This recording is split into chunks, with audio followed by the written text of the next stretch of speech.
No, Eddie Burke's here, bro. That's all you got. I wasn't worried. I was just like,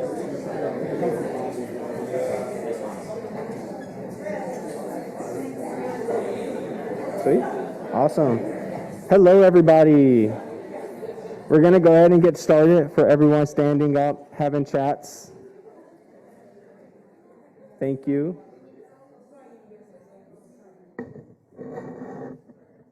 Sweet. Awesome. So I'm Gabriel Gadsden. I'm a second-year PhD student and a BIOMES committee member. Again, bridging issues and optimizing methods in environmental science is what BIOMES stands for. The student-led, with help of staff, YSE staff, to put on really interesting talks about different environmental issues.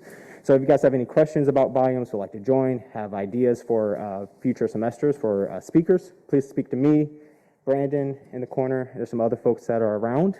I'm not going to spend up too much time, and so I will welcome Dr. Cito to the stage to introduce our speaker today. Thank you.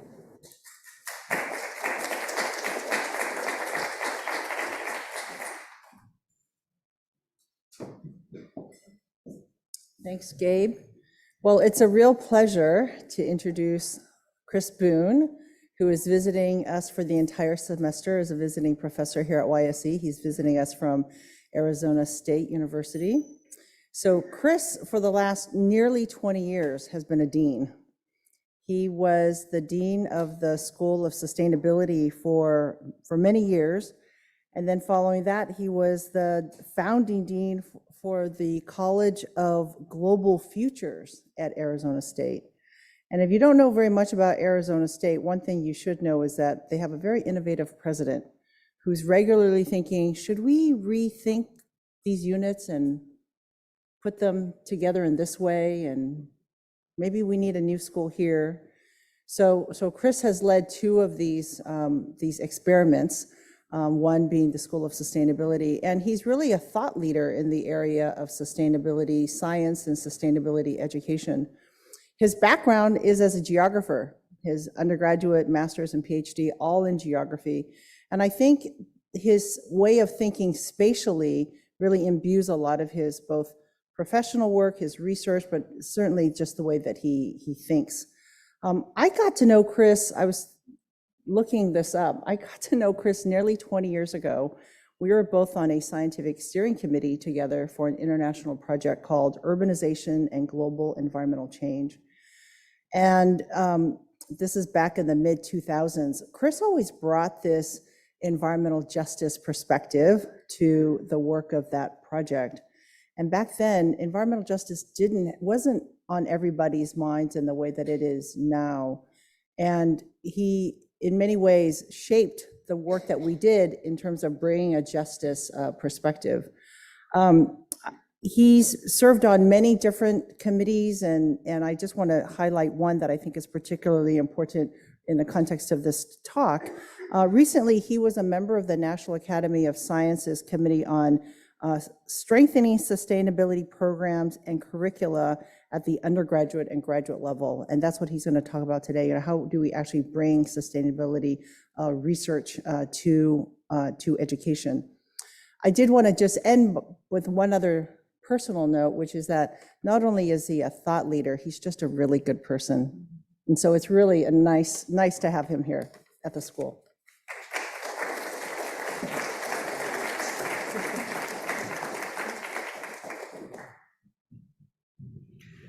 Well, thank you, Karen, for that very kind introduction. And I certainly value our friendship. It means the world to me. And that's basically why I'm here, because when I stepped down as dean, I called up Karen. I told her what I was doing. First thing that came out of her mouth was, come to Yale. And I said, all right, I'll do that. And it's been a great pleasure. I've been here for about a month and a half, and I've accomplished more in that month and a half than I have over the last 8 years in terms of getting a chance to think and reflect and actually write things. So it's been a wonderful experience. So I want to thank Dean Burke in particular for giving me the opportunity to be here and spend some time with you. So I'm around until December. I am enjoying the quiet time, but I'm more than happy to chat with any of you about any of the stuff that I'm talking about today, or my environmental justice work as well. All right, so roadmap for sustainability in higher education. This is something that I've had to live as the Dean of School of Sustainability at a time when most people thought that School of Sustainability shouldn't exist. So overcoming change and inertia is something that a lot of universities are not very good at doing, but thankfully, as Karen said, we've had a very experimental president who's allowed us to do new things. And one of the most gratifying things is that even on my own campus, when people say that we'd be gone in 3 years, it tells you that if you've got a good idea and you persevere, change can happen. So that's probably the most important lesson here for everyone today. Certainly, it's been a lesson for me. All right, so we know the nature of the challenges we face. These are not new to any of you in the room. We've got to bend that climate curve. We've completely and radically transformed the surface of the Earth in ways that make life on Earth for humans, but also for other species, very challenging. We're overfishing our oceans. We're now in the middle of a 6th mass extinction. We are exceeding or close to exceeding planetary boundaries. You've seen these before. At the same time, we have to meet basic human needs. So even though we have these planetary boundaries, there's certain fundamental needs for human beings that we need to meet. So how do we find our space in the middle of those? We're seeing rising income and wealth inequality across the globe.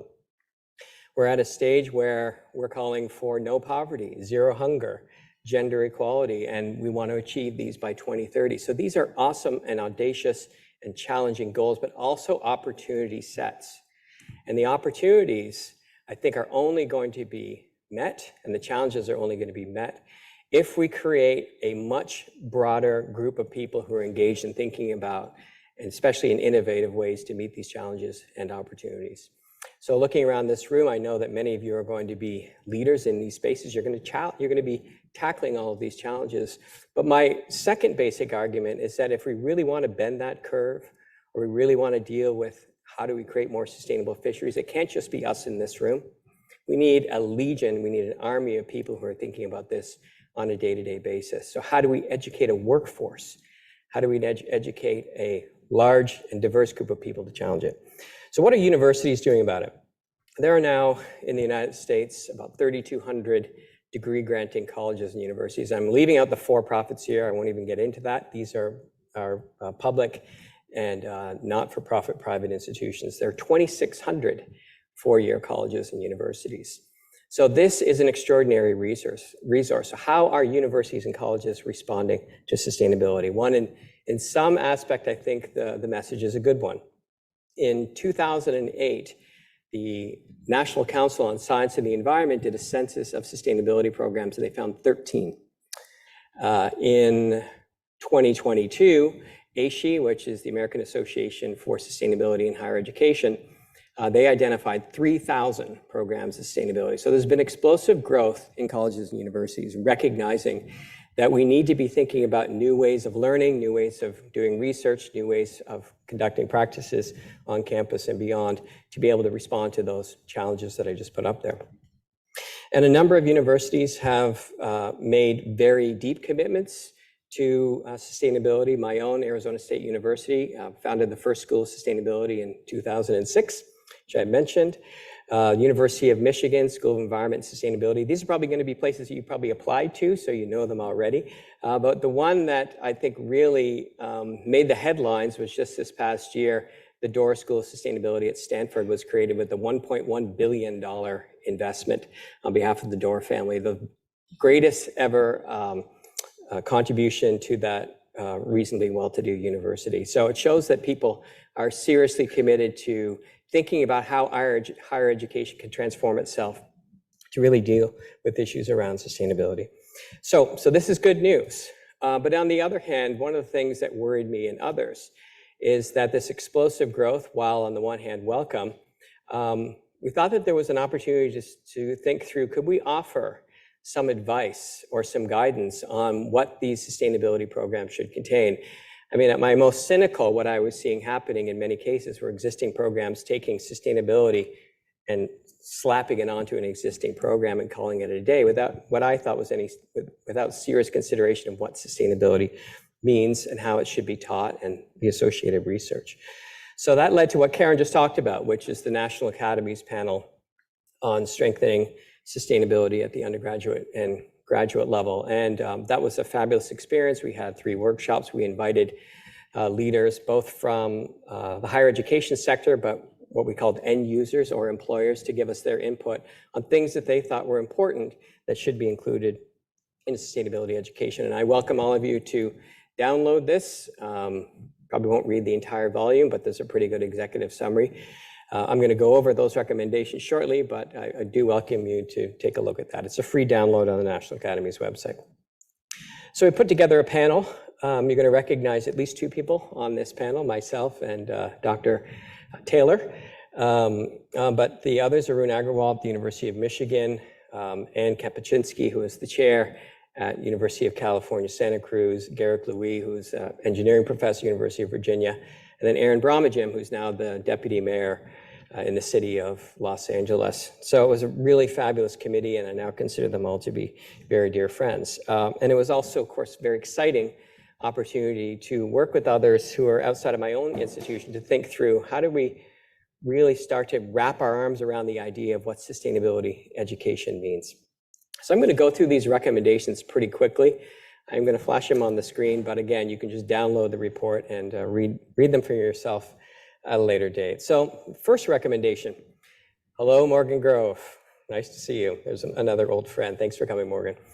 The first recommendation is that we think that there should be more of them. So yes, there are 3,000 programs. Many of those are minors or certificates, but we now see this as a vital field. So many fields that are now considered to be commonplace at universities, historically were not. So engineering was never considered to be something that you studied at a university. This is something you apprenticed for, and you went off and you worked for a factory or an industry, and that's how you learned your trade. We now accept that as part of university culture. There's probably not there are very few universities that do not have engineering departments or schools or colleges. So we think that sustainability is now reaching that stage, that it should be seen as a vital field. Now, the one issue that often comes up around sustainability is what is the knowledge area of sustainability? Well, guess what? It's huge. If you looked at those 17 Sustainable Development Goals, we basically need all forms of knowledge. And I think that's actually the strength of sustainability, is it doesn't wall itself off. It doesn't mean that we just bring the ecologists and the economists together and call it a day. That's insufficient. We need the humanists, we need the public policy people, we need law, we need engineering, we need the artists. It's an all-in effort. So one of the ways of trying to tackle that is not to say, okay, we need this much ecology or that much engineering or this much public policy, but we can build it around what we call a competencies-based approach. So what is a competency? So competency, here's the definition at the top, a functionally linked complex of knowledge, skills, and attitudes that enable successful task performance and problem solving. I'll give you one example of how we created competencies at our own institution, our 5 core competencies. I think these will resonate with all of you. So the first one is systems thinking, and that's the notion and idea that if we're going to understand human societies and our relationship with environmental systems, that has to be done in an integrated way, because we might be creating interventions that actually create more harm than less harm, even if well-intentioned. So how do we build that understanding of integrated socio-ecological technical systems and all of the dynamics associated with that, the feedback loops, the unintended consequences, and so forth? These are really, really important ways of thinking. The second is what we call futures thinking, and this has a variety of different elements to it. One is just giving people the courage to think about the future and a different future, and think about plausible futures. And this doesn't mean just forecasting and modeling, those are important skills, but how do we think about plausible futures and then the methods that we employ in order to get to those plausible and desirable futures? The third is values thinking, and this is sometimes it's tricky in the sciences because we're often taught that we should leave our values at the door, and yet values make a huge difference in trying to understand how people do what they do, your background, where you're from, your family background, your religious background, whatever the case might be, that motivates you in ways that doesn't always show up in a basic benefit cost ratio analysis. The fourth, so if we can envision a common future, right? If we can come to a common desirable future, what strategies do we need to employ? And here, when we're thinking about strategic thinking, that one line in there is really important. It can't just be short-termism, right? We know that with sustainability, even the term and the idea is to think about how we can sustain things over the long term. So how can we move beyond the 4-year election cycles or the quarterly reports and think through a 20, a 40, a 50, or even a 100-year timeline. And that ties into another important element of values thinking, which is motivating a lot of sustainability work, is that we want to make sure that we leave a better world for our children and our grandchildren or grandnieces or whatever the case might be. We call that intergenerational equity. So how do we think long-term to ensure that their future is as meaningful, even more meaningful than the one that we enjoy today? And the last is what we call collaborative thinking, and that's important for a couple of reasons. One, none of us can ever hope to attain all of the knowledge that's necessary in order to understand even the systems thinking component. We need to be able to learn and find ways to communicate with people that might have very, very different backgrounds, whether that's scientific backgrounds or values backgrounds, whatever the case might be. So how do we build that ability to be collaborative, to the ability to be empathetic in order to make all of this happen? So that's an example of what we mean by competency-based thinking. We think that it's a useful approach in a field that would otherwise just be so gigantic that no one could ever hope to master all of that knowledge. All right, the second recommendation, I don't have my glasses on, so I'm trying to read this. Second recommendation is, and this is actually based on something, anyone know Bill Clark? Bill Clark runs the Sustainability Science program at Harvard, yeah. And so Bill Clark once described to me, he said, sustainability is not defined by the disciplines it employs, but by the questions that it asks, right? So you might, in some circumstances, you might be bringing in people from 50 different disciplines. It might be 20, you never know, but it's the nature of the questions that really helps to define the kinds of knowledge and expertise that you need. So in order to, what we think is necessary to create a robust sustainability education program, we want it to be problem-focused, but not just problem-focused. We also want it to be solutions-based, and this is a really important distinction. We spend a lot of our time thinking about how to solve problems. Solve this problem, then we solve that problem, then we solve that problem. That's not long-term thinking. How do we design systems in such a way that we avoid problems, right? So problem avoidance rather than just problem solving is really important. And the second thing related to solutions orientation is that we want to instill in people the notion, idea that they can make a difference, that they can be part of the solution, that they have agency, right? So you're not just continuously inheriting someone else's problems, you can be part of the solution, not just fixing other problems.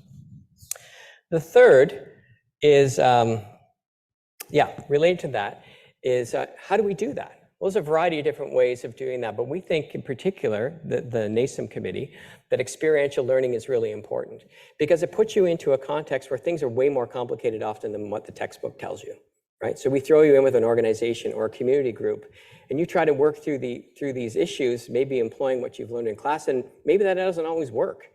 Maybe it's way more complicated, or you have to deal with personalities, or there's multi-layers of governance that you weren't aware of. We think that that's a really important component of sustainability learning. And at the same time, it also gives all of you and all of us an opportunity to work with organizations that are seeking this kind of help, right? That are seeking this kind of input. And so being engaged, community engaged, is also a really important component of the justice element of sustainability. All right, the fourth is, and this goes to what I talked about at the very beginning, is that sustainability is inherently interdisciplinary, really transdisciplinary. But it's also, in our estimation, if it's going to be successful, it has to be incredibly, almost radically inclusive, right? So again, I've seen sustainability programs crop up where sustainability or sustainable is an adjective to something else. That's fine. So there could be a sustainable engineering program or a sustainable design program. I welcome that. I think it's wonderful. But at the same time, I think that that's insufficient. I think if we're really going to understand those complex social, ecological, technical systems in an integrated way and to intervene in those in ways that build a better future for everyone that's just, that takes everybody, right? So radical inclusivity, I think, is, at least some of the programs, I think, need to embrace that. The next one. This is fundamental. Well, they're all fundamental, I would say, but this one, especially for me, really hits close to home. And that is that often people forget that sustainability is a normative, what some people call a normative science. It's based on principles of justice and fairness. And if you look at the origins of sustainability, it wasn't just about keeping going. It was really this notion and idea of inter and intra-generational equity. So fairness between generations and fairness within generations. So if justice is not a component of sustainability programs, I think you've got the wrong name. It's something else. Maybe it's interdisciplinary environmental sciences or interdisciplinary environmental studies. But justice has to be a foundational element, in my estimation, in order for a program to be called sustainability. And so how do we embrace that? Well, there's a number of ways of doing that. One is to do the right things that I've just talked about, but also do the smart thing. And that includes, and I know this is really important to this program, and you've made it a core principle, is that we need diverse, inclusive, welcoming environments where people have a sense of belonging. And we do that, again, because it's the right thing to do, but it's also the smart thing to do. We get amazing ideas when we bring groups of people together. The science on this is overwhelming, right? It avoids the typical groupthink that we get when we are dealing with sort of monocultural approaches to things. And so we argued this very strongly in the report, that for sustainability programs to be stronger, they have to be inclusive, they have to be diverse, and they also need to incorporate DEI and also local and indigenous knowledge into any of the programs. The sixth, so this came up because in 2019, Senator Whitehouse from Rhode Island proposed a bill in the Senate to reauthorize the Sustainability in Higher Education Act. I didn't even know such a thing existed. Apparently it was very short-lived. But it actually provided federal funds to help set up sustainability education programs at US universities. We thought that this was especially important for minority-serving institutions that may not have the resources to try something new, that are in many cases just struggling to offer what they already have. So we put a specific support for minority-serving institutions on that. The seventh, here we go, was to conduct research. Yes, so universities and colleges should conduct research. And because this field is new and it's evolving very quickly, it's not something that we can just set in stone and say, wipe our hands and say, we're done. It's evolving so fast, which is a great thing. I think it's a hotbed of innovation that we need to make sure that what we're doing is working. So how do we find new forms of assessment and of evaluation? How do we convene meetings to come together and explore some of these ideas to make sure that we are really producing the very best opportunity for students, faculty, and staff to be able to participate in this? Now, I've highlighted one thing because one of the things that we identified was the marketplace for people with sustainability degrees, concentrations, certificates, and so forth. Or is there a market for it? I can tell you anecdotally from our own experience at the School of Sustainability at Arizona State University that when we started graduating students, which was in the height of the recession of 07, 08, that our students were almost fully employed and most of them were working in sustainability careers. So it told us that there was a market for it that wasn't being met. I'm going to show you some slides in a moment that suggest that that has continued apace. The eighth recommendation was, and we talked about this a lot, was to provide opportunities for students to develop their change agent skills. So again, this is going back to the idea of solutions-oriented learning, that it's not just passive acceptance of what is, but how can we create an environment, an ecosystem, call it what you will, where that idea that you can be an agent of change and not just to accept what is, not just accept the power of inertia, but actually develop those skills of implementation through things like the experiential learning and other things that we talked about.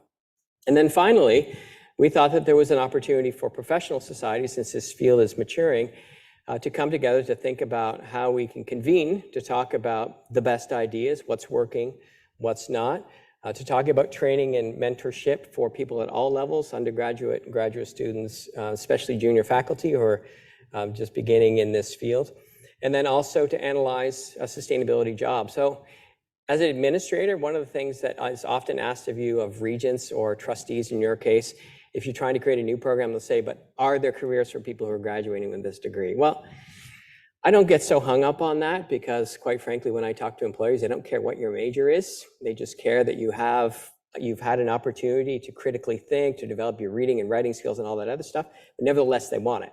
So can we actually provide evidence, especially to new institutions that are now thinking about this, so they can present those data to their regents or to their trustees to justify the creation of these programs? And I am happy to say, just on a quick aside, that we publish our jobs data on our website, and I've had other institutions, universities actually call me up and thank me because they used our data to help establish a program at another university. So that's the kind of support I think that a professional society can provide. All right, so I'm going to finish just by talking about two elements around sustainability education. The one is jobs and training, and the second is this idea of creating a professional society, and then we'll take questions after that. So the good news again is that jobs, so-called green jobs or sustainability jobs, the definitions vary quite a lot, as you might imagine, are growing very quickly, not just in the United States, but globally. So there's 8% growth in green and sustainability jobs per year annually. The one thing we're finding from this LinkedIn report, and you're welcome to download that and take a look, I think you'll be happy with what you read, is that there's a skills gap. So we're not graduating enough people to meet the demand for jobs and careers in these fields. This was remarkable to me. Maybe it shouldn't have been, but jobs in renewables and environment over the last 5 years have increased by 237%, oil and gas by 19%. Coal mining, as you probably already know, has been in steady decline for about the last 15 years. And that's another issue, by the way, that we need to really think seriously about, is how do we build a just transition for all those people who've been working in the fossil fuel industries, many of whom have been providing us with very inexpensive electricity over the last century. This is a really important concern. All right, we're also seeing from companies and organizations that these positions are becoming more senior. So in the early days, the sustainability person was usually the one who was responsible for recycling in the office. That's obviously the weakest form of recycling. That's what we often call the basement floor, right? At least it gets people thinking about resources and so forth. And it was usually a junior level position. Usually that person was on their own, right? So they're stuck in a basement office somewhere. Now we have chief sustainability officers at almost every Fortune 500 company. And to my surprise, I did not know this, maybe you did, every federal agency, Morgan Grove knows because he works for the Forest Service, every federal agency, he's an alum, by the way, Morgan back there and the guy in the plaid shirt, yeah. And he's an old dear friend of mine too, so thanks for coming. Every federal agency has a chief sustainability officer. So this is becoming now a C-suite occupation. And that's important because if you want to shift things inside of organizations, yes, you need people at all levels, but it helps a lot if you've got people in leadership positions making decisions when sustainability becomes a priority. All right, so this is a first cut looking at jobs in sustainability based on a database called LightScan, used to be called Burning Glass. It's MC. This is another thing administrators have to consult all the time when they're talking about new degree programs. This is a rough first cut. It's being done by Arun Agrawal, who's one of the NASEM community members. He's at the University of Michigan.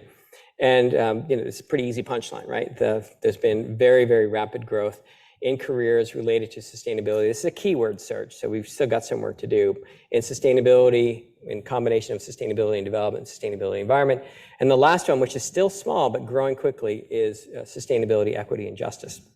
By the way, another thing that I've been thrilled by is I'm actually seeing job titles that have environmental justice in the title now. So there's an environmental justice lead now at LinkedIn. So that was really wonderful to see.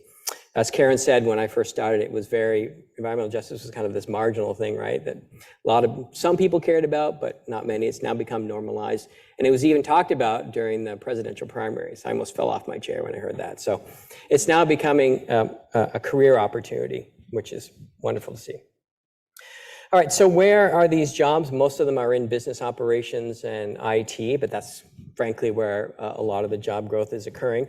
But I'm showing you these to demonstrate that sustainability doesn't mean that you're just working in the recycling department or you're just working in some environmental services. It's now infusing a lot of what institutions are doing. Here's another one. This is for sustainability environment, but very similar kinds of results. Now, what are they looking for? Well, here's part of the conundrum, is that people are hiring in sustainability careers, but we're not generating enough people who have graduated from sustainability programs. So they're going elsewhere. They're looking for people with degrees in chemistry and engineering, geology, earth sciences. But what are the skills that they want? They don't want people who are skilled chemists or skilled engineers. They want people who do business strategy. Well, maybe it's a little unfair to say that they don't do that, but they want people who do business strategy, project management, budget management, business processes, project management, and even teaching, right? So this is at least a hint at the current state of affairs, that people appreciate the science background, but they're looking for people that have skills that will allow them, again, not just to work on the science within an organization, but really be involved with the entire operations of those orgs. So that's one way to do it. The second thing that Arun is doing at the University of Michigan is actually interviewing people who work in sustainability inside of Fortune 500 companies and mid-caps. And then the next stage will actually be to talk to people at federal, state, and local governments to get a sense from them, what are they looking for, right? When they're hiring in sustainability, what are they looking for? So I'm not going to show you all of their slides, just a couple, but for recruiting and hiring, these are the top technical skills that they identified. So they want people who understand reporting. Believe me, that's a lot. There's a lot of reporting that now goes on in the sustainability field. Much of it is related to GHG emissions. You probably all saw the proposal by the SEC for climate disclosure. That's probably going to end up in the courts, but it's already made a lot of companies and organizations aware that climate reporting is going to become increasingly fundamental to the operations that they're doing. Data analysis, Excel comes up over and over again. Which is interesting. Accounting, and they do appreciate people having some certifications like LEED or Fitwell or others. Those are the so-called technical skills. And soft skills, I hate that name, but anyway, the soft skills and knowledge that they're looking for. They want people who can communicate. They want people who have business understanding, acumen, and experience. They want people who understand how to engage with stakeholders. That goes back to the collaborative competency that I talked about. They want people who are flexible and adaptable. I think that's, these are, again, I think skills probably important for just about every job. Marketing and influence, willingness to learn and grow. So these are the ones that came up most often, and you can see some of the others that came up during the interview. This one I thought was quite an interesting question. What skills and areas of knowledge are most needed but hardest to get within your company? Data analytics, both the analytics and the visualization of data, GHG and emissions accounting, again, probably related to the SEC proposal. ESG reporting, environmental social governance reporting. The numbers vary, but I've seen, last number I saw is that there's presently about $40 trillion. The global economy is about $90 trillion per year. There's about $40 trillion in ESG funds presently, or under ESG investing. So in the finance and investing world, sustainability or ESG has become a really important area, and employers are looking for it. And then finally, finance and accounting. All right, so this is not done. They are still working through it. I haven't talked to government yet, but I think this is going to be helpful as we start to think through how sustainability programs evolve. We're not doing this solely to meet expectations of employers, but we think there's also an obligation, especially for our students, many of whom are first generation. Their families are sacrificing a great deal to send their kids to college, that there is at least some career pathway at the end of it all. I'm going to give you another example of another thing that just launched yesterday. I'm extremely proud of this. This is something that began as a conversation between myself and the Chief Sustainability Officer at Google. They had identified green jobs, like we just saw, green jobs and sustainability jobs as a growth sector, also important to the principles of the company. And they asked us if we'd be willing to create a certificate, not a degree program, not a concentration, not to have someone go to university, but someone who can take this on the weekend at night to get some kind of certification in sustainability. So we jumped at the opportunity, and I did so for a number of reasons. One is, again, we need to be able to scale the number of people who are thinking in this way if we're going to be able to meet those challenges. It can't just be all of you. You're all going to end up doing really transformative things. I know it. You're going to end up in leadership positions, but we need more than that. The world needs more than that. Grow with Google is a professional development organization. It's mostly focused internally. About 5 years ago, they created a series of certificates that were externally facing. The first one was IT support. They had hundreds of thousands of students sign up for the IT support, and it became a pathway for a career in IT. None of these require prior experience, by the way. They, in essence, require you to be able to write and to read and to do basic mathematics, but none of them require a college degree. So it was a pathway for people without a college degree to move into these high growth fields. And as I said just yesterday, our specialization launched. This is a specialization that at the moment layers over the project management. certificate, but it will also be eventually applied to the data analytics, and hopefully the others as well. And what I'm hoping to see is that we'll have hundreds of thousands of students take this certification and move into the workforce and start thinking on a daily basis about what this means for a variety of different organizations. We're running low on time, but this is the job that we identified as an entry-level position. This comes from the ONET classification, which is Department of Labor Occupational Classification System. And so we have a series of very explicit learning objectives and skills that we identified from talking with those employers and others that we think are necessary for an entry-level position in sustainability. You know, one of the sort of loop around benefits of doing this is that many of the students at our own School of Sustainability have been asking for more skills-based courses and methods-based courses. And so the process of actually thinking through, well, what skills do people actually need to work in this field? It's allowing us now to infuse those skills back into the courses that we're teaching for our minor and our degree programs as well. All right, so last thing I want to talk about is this professional society idea. So this is an editorial in PNAS.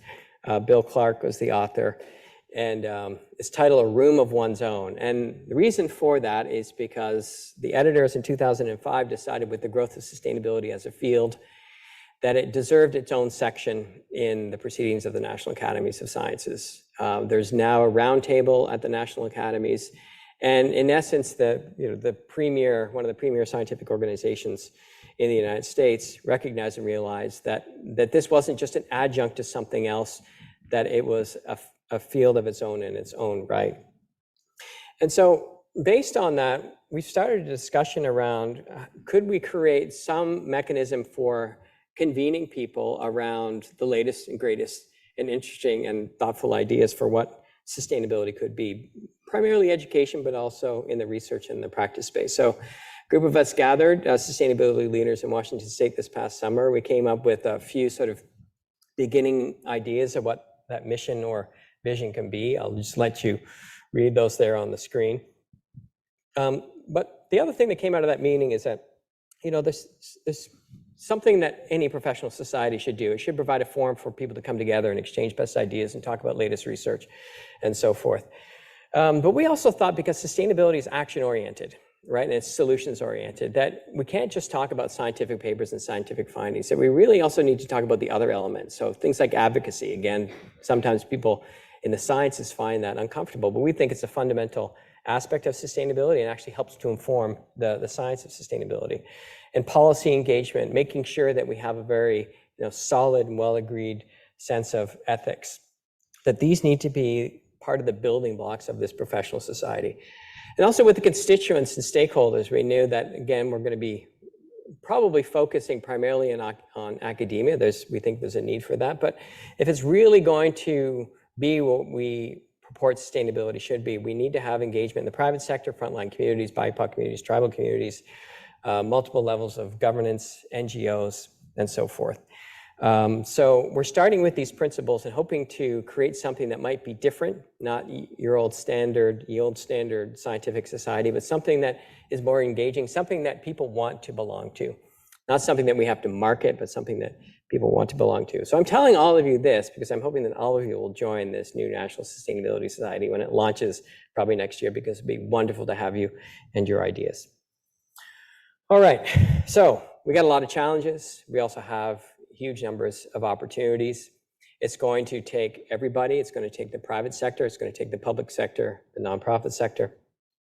But I think many people in those organizations are looking to universities for new knowledge, new ideas. They're looking to colleges and universities for innovation. But I think I know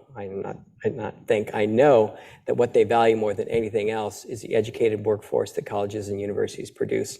So going to work for these organizations and really helping to transform how they function and what their purposes and motivations are. And to do that, it's going, again, take more than just the ASUs and the YSEs and the Columbias and the Stanfords. Those are all great. It's wonderful.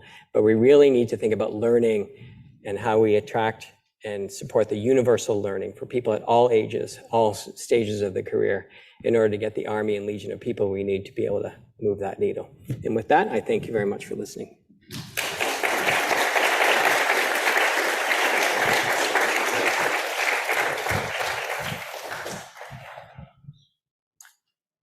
Questions? Dean Burke. Mm-hmm. Reverse in terms of answering the question. Can you teach leadership?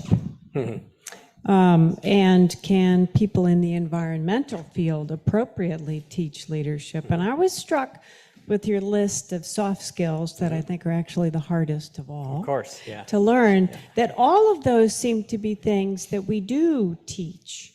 But what's your perspective on whether it's appropriate for an environmental faculty to teach leadership in the environment? I think it's very appropriate because you're going to be leaders whether you like it or not, right? So there's an expectation that people who are graduating with advanced degrees are going to be put into positions that are managerial, or leadership is a kind of a funny term because people think it's telling other people what to do. That's not leadership, right? It's providing the motivation to others to do their very best work. And in fact, leadership, in Dean Burke knows as well, is very much a servant leadership position, right? So it's really, you are sacrificing something by taking on those roles and allowing others to shine. So I think you're going to be in those positions no matter what. And if you can learn some of the skills and also the principles and the reasons for why leadership is important, I think that's going to not just serve you, right? Because we want all of you to be successful. But again, because you will be serving others as leaders, it's going to mean that you're going to allow other people to succeed. Next question.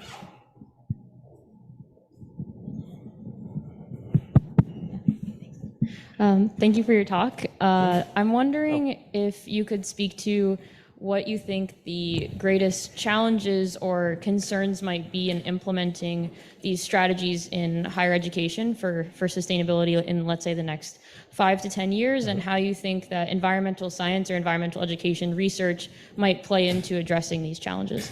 Yeah, well, the challenge is that universities tend to be very conservative institutions. If it ain't broke, don't fix it. They've been around for at least 1,000 years in their modern form. So they have staying power. And, inertia is an extremely powerful force. And I'm picking on universities, but it really applies to a lot of institutions. So it is always going to be challenging. It was challenging in my own institution, and I had a leader, our president, Michael Crow, who founded the Earth Institute at Columbia. When he came to ASU, he said sustainability was his #1 priority. Even with that, there was still a huge amount of skepticism on campus. So I would run into people and they would say, a degree in sustainability, no student's ever going to get a job with a degree in sustainability. Sustainability is a buzzword. You're going to be gone in 3 years. That's why, so having the leadership support was important because it meant that, we're able to take a few arrows, right?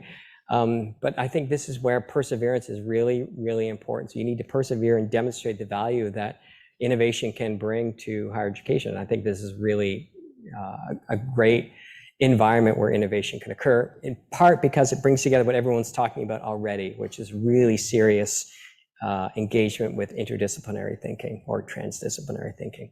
And the second question, environmental science, environmental studies, is of course, if you think about sustainability, ultimately we are dependent on the Earth's life-supporting ecosystems, right? So there's no planet B. I'm not going to Mars, no way. You will send Elon there, but I'm happy where I am, and I want to make sure that my children and grandchildren have an opportunity to have meaningful and healthy lives as well. And so in order to achieve that, we need deep understanding of how those ecosystems function, but not just on their own, right? It's even hard to talk about ecosystems operating on their own anymore. So I was part of 2 urban long-term ecological research projects, and Morgan, who I kept pointing to because he's an old friend, he was one of the leads for the Baltimore ecosystem study. And that arose because the DEB, environmental biology at NSF, created the LTR program in 1980. And the initial sites were often sort of wilderness areas in order to be able to understand the nature of long-term ecosystem structure and function, right? And what happened is that even, it didn't matter if it was in Antarctica or in Alaska, they were getting signals, right, or noise in the graphs that they were measuring, and of course recognized that it was human activity, right? So people were having an impact on even what were supposed to be pristine ecosystems.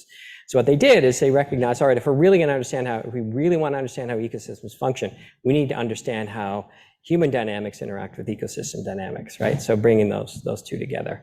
So yes, we need strong environmental science, we need strong environmental studies, but I would say if you try to separate it, make it distinct from human activity, then we're missing out on huge insights.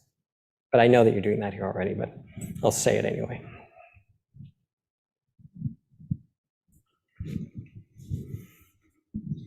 Thank you. I'm going to stand up because what I wanted to talk about happened right in this room.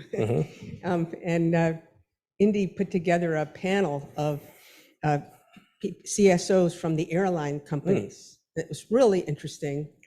And not only was the panel very useful and interesting, but everybody in the room wasn't the usual folks. But people had come from all over, and there were 3 gentlemen sitting behind me wearing, sorry, Chris, but really fancy suits, not, Yeah. This is off the rack. Right. And they got to talking with me, and it was clear that was one of their, when they found out I was a professor, that was one of their objectives, was to talk to me.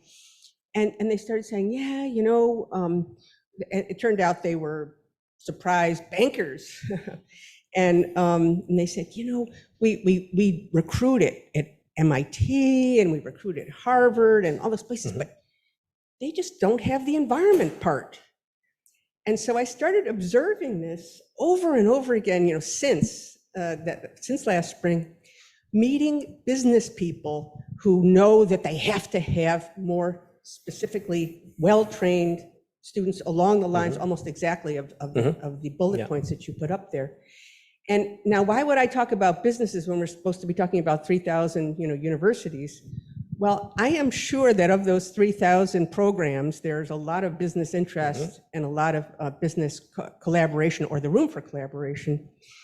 Yesterday in this room, we had the head of diversity in the supply chain for McDonald's, right? How do you bring minority groups and so forth into being able to be a supplier? And again, fascinating, because imagine what those people are learning to get those jobs. They tie in with their sustainability program, which is estimable, and by the way, led by a Yale graduate of SOM. And so, when there's a whole nother pool here, I think you've done a marvelous job. But part of the implementation, I think, is going to be around those other things which business now sees the need for. They're now seeing there really is climate change, and so that's just my thought, and maybe we could talk about it more later. Yeah, thanks very much. I saw a sea change even in the time after we created our own school, that in the early days, a lot of not just businesses, but other organizations saw sustainability almost as a burden, right? Like, this is just something that we have to take on. It's a yoke around our necks. It's the responsible thing to do, and that's great. But what happened is roughly about 10 years ago, especially in the private sector, they started to understand that sustainability was an opportunity set, because it made organizations think in different ways, made them more innovative, created new sets of opportunities that they didn't see before. And that made a world of difference. So there's still a lot of greenwashing that goes on. There's no question, right? That's always going to happen. But I think increasingly, and that's in part related to the advancement of senior leaders in sustainability at companies and other organizations and federal agencies, that they're now seeing it not as telling people what not to do, but trying to come up with new ways of thinking about our place in the world that can improve both human well-being, strengthen social justice, and also look after the ecosystems on which we all depend. And that, I think that sea change was really, really fundamental to allowing this growth to happen.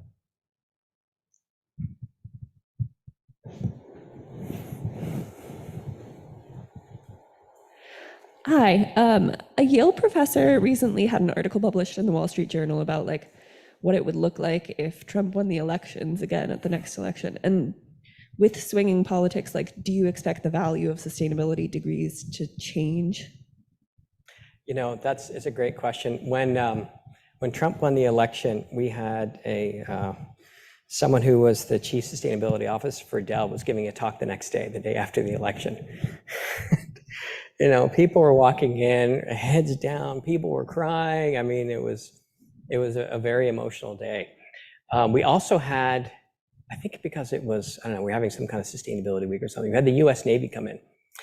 And so we had these two talks really with the School of Sustainability. And the first thing that the CSO from Dell said, he said, we don't care who's in office. We've already made our sustainability commitments and we're going full steam ahead. And he said, I know other CSOs in the private sector that are continuing and almost doubling down on it, right? Because of what had just occurred, recognizing that, all right, if the federal government is going to get gutted, like the EPA did and other agencies, then private sector needs to step up. And then the Navy this was at the end of the day. So I think moods were lifting a little bit. And at the end of the day, there were 4 folks in the Navy, and they said that the US Navy recognized climate change as a threat.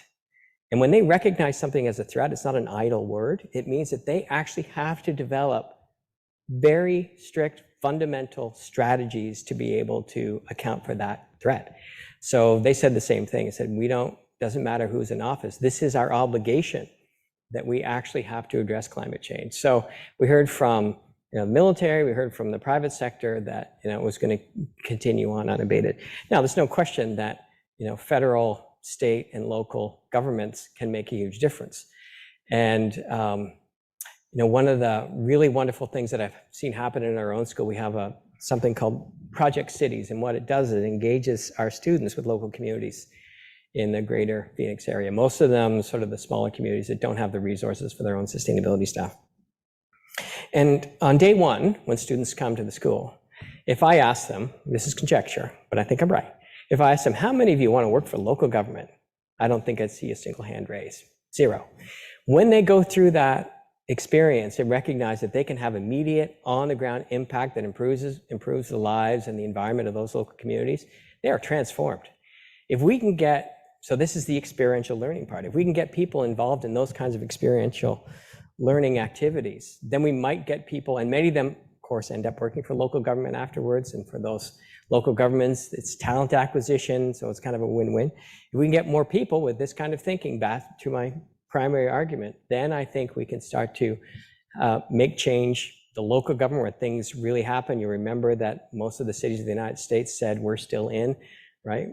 So government does matter, but it's not the only force. And quite frankly, I think this force is too big for just about anyone to stop. Okay, Chris, well, I want to thank you for a very inspiring talk with great numbers, knowing that our graduates will have jobs. But also, I want to just remind everyone that Chris is here for the entire semester. He's over in Sage, although he is going to try to get a lot of writing done. So please join me in thanking Chris for a great talk. Thanks to all of you. Great time.